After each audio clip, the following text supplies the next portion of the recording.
აბა შენ რას გვეტყვი იმერელზე? მოკლედ იმერელი ჩამოვიდა თბილისში სასწავლებლად. ჩააბარა და ჯგუფში მოხდა ისე ჯგუფში სადაც ვესკები არიან, მამიკოს ბიჭები, ბობოლები, ცოტა გათამამებულები. მოვიდა უსიამოვნება ერთ-ერთ ფილისებიც და იმერელს უსიამოვნება. იმერელ პატიოსამბიც და არცაცი არცაცხელა ამተ წადი შენი დედის დედის რა იბიჯო?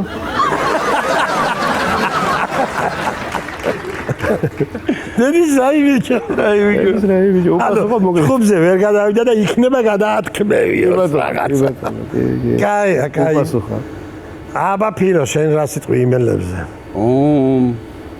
ეხლა ასეთი სიტუაცია იმერელმა იშოვა ფული, მოკლედ იშრომა, იქ ჯართი გაყიდა, ასეთი რაღაცა იწვალა, ფული მოაგროვა და ერთი ციფიქრა რომ მოდიო, ყველა დადის ამ საზღვარგარეთ სანახავად ყველაფრისო და მეც წავალ ერთ რომელიმე ქვეყანაში გავისეირნებ, გავიგულებ და ასე შემდეგ და იყიდა თვითმფრინავის ბილეთი მერე იქიდან მატარებელში ჩაჯდა გადაჯდა რა ვიცი და ერთ სერიოზულ მატარებელში მოუწია ჯდომამ, სადაც ყველაფერი არის უმაღლესი დონის, ჰაი კლასის, რა ვიცი, ტიპ კლასი. და მოუწია კარგ ადგილზე ჯდომამ, მოკლედ კარგ კუპეში და ჩაიარა რამოდენიმე სადგური იქ რაღაცა და ერთ-ერთ სადგურზე ულამაზესი ქალბატონი ამოვიდა ამის კუპეში. ლამაზი ქუდით, რაღაცა ლამაზი კაბით, მაგარი მკერდი, ფეხები, რაღაც შოლტივით ქალი, მოკლედ.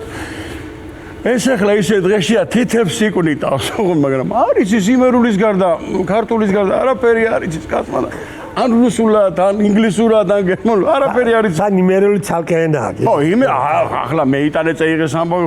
თან რამოდენიმე იმერული ენაა. ავისი კუთხური იცის მარტო ქართული კუთხური. ამასობაში დროს გადის, ხო? ამაში დროს ვერ საუბრობს და რო რამე უთხრას ახლა ამას ხო უნდა გასცეთ. არც რუსული, არც ინგლისური, არც ფრანგული. არაფერი აბსოლუტურად და უეცრად ეს ქალი ამოალაგებს თავის რაღაცა ნივთებს რაღაცა ლამაზდება თან პომა და წაისობს. უ აგიჟებს ახლა მოკლედ ჯგვაზე გადაიყვანა და ერთი სული აკვილებს იგიჟავს ეს ქალი მოუტრიალდება ლამაზად და do you speak English?